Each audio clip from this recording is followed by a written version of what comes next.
bukanon nga ato sa gawas sa nasod o mga Pilipinong Bisaya nga nagasunod ng atong misa, atong online mass sa ato ang Panyalandongi page o kitang tanan nga dialini sa atong lungsod. Good morning o happy Sunday everyone. Salamat sa Dios sa laing lugway sa atong kinabuhi.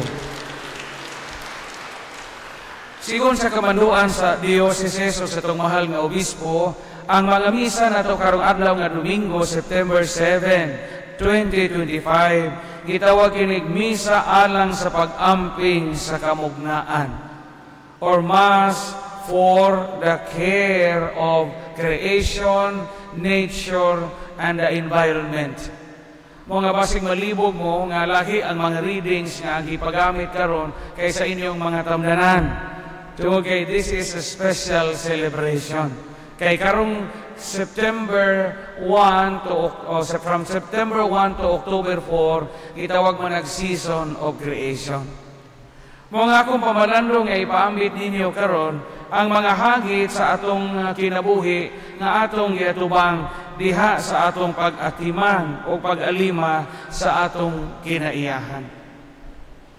Tulo ka mga butang nga akong i-highlight sa akong wali karon nga mga hagit nato diha sa atong pag-atubang o sa atong obligasyon tahas pagpanilipod sa kalikupan, sa kinaiyahan o sa kabuhatan.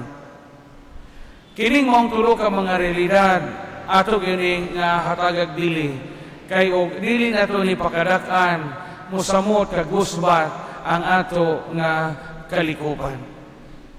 Primero, the changing weather and climate patterns.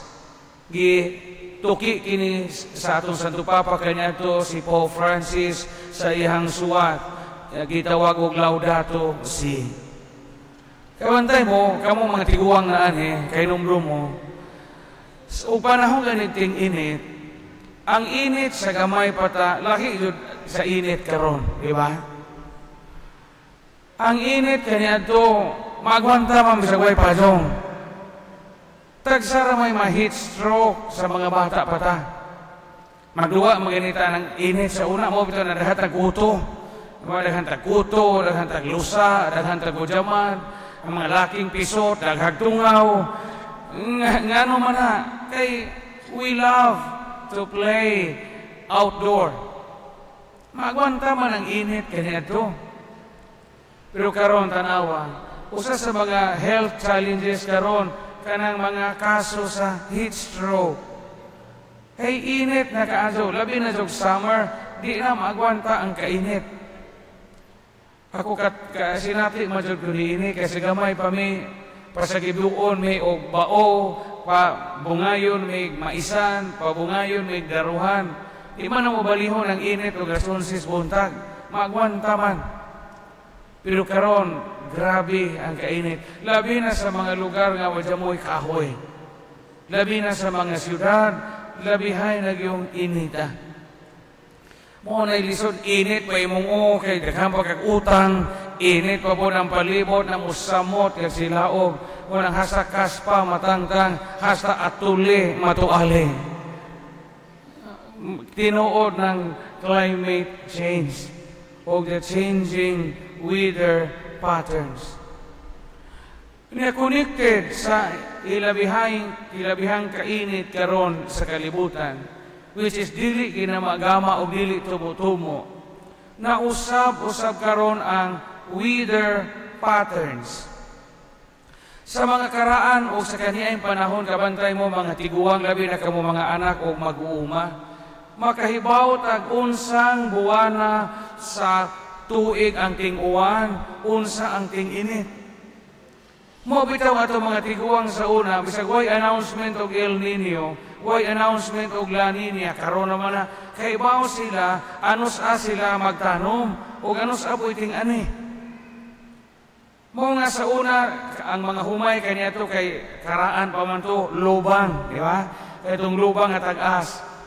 Kaduhara man makaani, mag-ani ang mga mag-uuma kaniadto dinhi sa ato.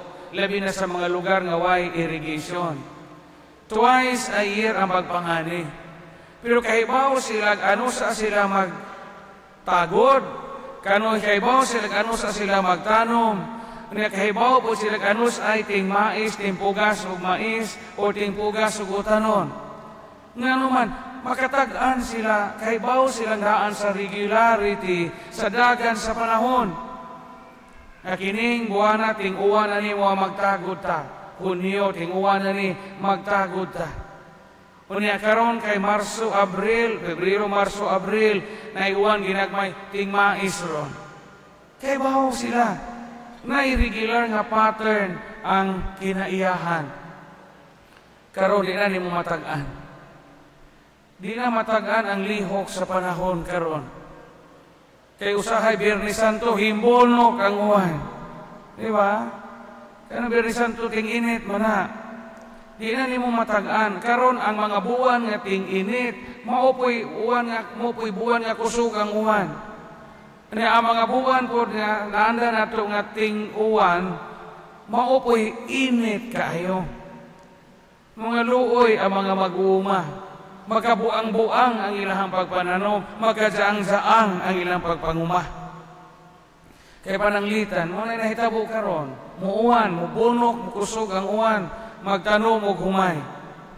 Igo po hinglawi ang humay nga kamuton, giinit na pod. Pag init, nabisa ay mong humay nga tinanom, gapugas na bugag mais kahing init. Igo po hinglawi ang imong mais nga gipugas, gibunukan na puguhan, nalata. Sa laktod nga pagasulti, wa natay dag-anan. Hagit na to, unsaon na to pagpahiuli, nga di na magkausap-usap o di na magpalabi o kainit ang atong palibot. Ikaduha, the gradual extinction and disappearance of plant and animal species. Kamu mga idara na din kabantay mo, daghang mga insekto o mga mananap o mga hayop nga karon nag-anhamanam, nagkawa, o di na nato makita. O mapadazo ni mapuo kining maong mga mananap, o niya ang atong mga anak, mga apo, mga kaliwatan, di na sila makakita ni ini. Kabantay mo sa una sa gamay pata, daghan mang klase sa alindanaw. Kabantay mo, ana? No? Daghang klase sa alindanaw. Di sa batuan. Daghang klase sa alindanaw. Sa gamay patadhay alindanaw nga dagko, katong abaw nga murag green-green. Nga maubito to'y nabitag istorya sa mga tiguang sa una nakay uyab, kanya pangadyoan ni mong buhok ni mong uyab, buhok nga taas, na magbinuang na imong uyab, ibangan ni mo sa alindanaw itong isang buhok, aron mabuang na imong uyab. Kaya nangitag laing laki, kadungog mo na. Yan na sa una. Kaya nang uyab sa una, kaya namang magkinubtanan, panjo, buhok, pilok, muta, usahay. Kubta na di mo, labi naghimbiyahe imong uyab. Unya imong uyab kita to sa Manila, kay gapamid, ikaw ulitaw na ara ka dinhi sa Lobo. Sama imong handomon, magsigig tanaw to ijang buhok, ijang panjo nga siniprahan sa ijangan, or ijang muta or pilok nga imong giputo sa panjo nga ijang hinatag. Na makabalita ka nga nakauyab sila lain sa Manila, imong mato sa matiguang sa una, aron sila mabuang o matiriring, aron makabawas ka sa imong hinanakit, ibangan to sa alindanaw, imong ijang buhok, niglupa-lupa sa alindanaw, mabuang to imong uyab sa Manila. Di ko na tinuod, pero mauna ilahang. Wa na, pipila na lang ka klase sa alindanaw ato makita. Sa gamay pakinadaghan ng alindanaw, katong gabihan bitaw sa una, na alindanaw gagagmay lawas na blue, na ay pink, na ay puwa, na ay banbanon, daghang alindanaw nga klase. Daghan o alibangbang. Karon pila na ng kaklase sa alibangbang ang naa. Sa gamay patada alibangbang dako nga murag daghan bitawng sa nga kato-kato na manglupad. Diha po alibangbang nga yelo, diha puti na itumon, na po alibangbang dako nga itom nga suguon, pagpahibaw na ito nga mamatay na itong igagaw, di ba? Kaya dumdum na alibangbang dako sa unang mukalit, tugtupa, ingnon to ni nanay sa huy, kisa may kasugo ni mo, pauli sa idyo. Kay duawon kuno kay alibangbang nga itom na kuno kay paryente o rigagaw o uyab sa una trato nimo sa una nga namatay kay nagushan ni sobra agka og utang munggos. Karon suy-suroy ta ani nihit na jug alibangbang. Ngano man na kay naghinubra ang atong paggamit sa mga kemikal, sa mga pesticides, sa mga insecticides. Di na ganita kakita ka adoro ka ng mga suhong. Kailan mo magsuhong? Kailan mo magsuhong?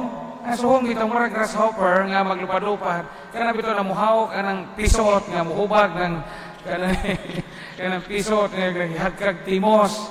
Mura na kanang suhong timos o aliseo-seo pareho ra ng forma grasshopper family. Kaya mo sa naghagkag timos at pisot. Diyan na tagsa na timos ron. Na nangawadaghang mga insekto, mga hayop nga nangawa. Aninipot. Nabay study nga ang aninipot in the coming 10 years from now, di na takakitag aninipot. Adyo gani ka na patay firefly watching din O di ta magpakabana, di na kakita ang ato nga mga anak o aninipot. Ilang makitaan siguro pohon, almoranas na naman. Hindi na mga ugutan, muna ipuli sa alninipot. So sa unas gamay patakin na daghan, langgam god. Sa gamay patakin na daghan ng klase sa langgam nga naa sa atong palibot. Dahil ti karo nga manglubag o piso, dihay it-it, dihay kanang antulihaw, dihay kanang tukmo, dihay pa'y tamsi nga puwag dughan, dihay siloy, dihay kokok, dihay manahak, dihay manatad, dihay kaukaw, dihay kalamantigo, dihay talibas. Kinaragan ng langgam sa una, dihay lapay, dihay saguksok, kinaragan ng langgam sa una. Tawa karon sa may nahibilin karon, alan sijang nga puwag mata muragi ka nagasyabo.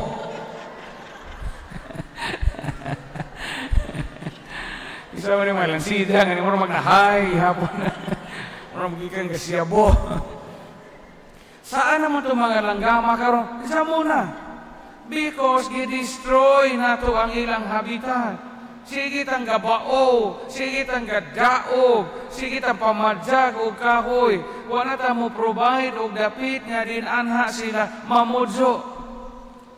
Mo bitaw sa una ang mga tiguang bisagway rilo, bisagway orasan. Kay bao sila alas 3 na sa kadawon na may kalaw mo tingog. Kay bao sila og ting-init pero padong kay tuay kuwahaw nga mo tingog. Kamantay mo? Ang langgam bitaw nga mo tingog padong ting-init. Kay bao sila naay himatson kay tuay kokok, syakok, syakok, syakok. Nga na adyo namatay ron. Kakaon na po tagbaboy ron. Iyan na sa unang panahon. Bisan limato karon nihit na gani. Kasi di naman tagpamumba. Spray, artificial fertilizer, hugaw na atong juta. Sa una ka ng alimatok, magtanong sa una, di ta kahibaw hing abot na naimumbugan ng alimatok hing latay. Yan na. Buwanay alimatok, o jabunay bato, buwanay pidyangaw, maunay na, nangawa na sila. Gangis. Tagsa na may gangis ron. Di ba minsan haring gangis, manitawhana. Daghang gangis ron, pero mga tao ng hari-harion. Diyamo na'y haring gangis ron. O di ta matngon, mawa na ni kining maong mga mananap diha sa atong palibot. O ang atong mga kaliwatan, di na sila kakita o usay aninipon. Di na sa kailag unsay alibangbang. Di na sila kailag unsay alindanaw. Ikatulo, the piling up of plastic and toxic wastes.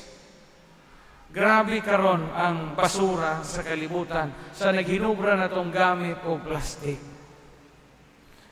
Bisan asa naa kanunay sa palibot mito nato sa kumbinto no gasoy-suroy ko mag-jogging ko kang kilit sa sapa-sapa nato panglabayan gihapon og plastic.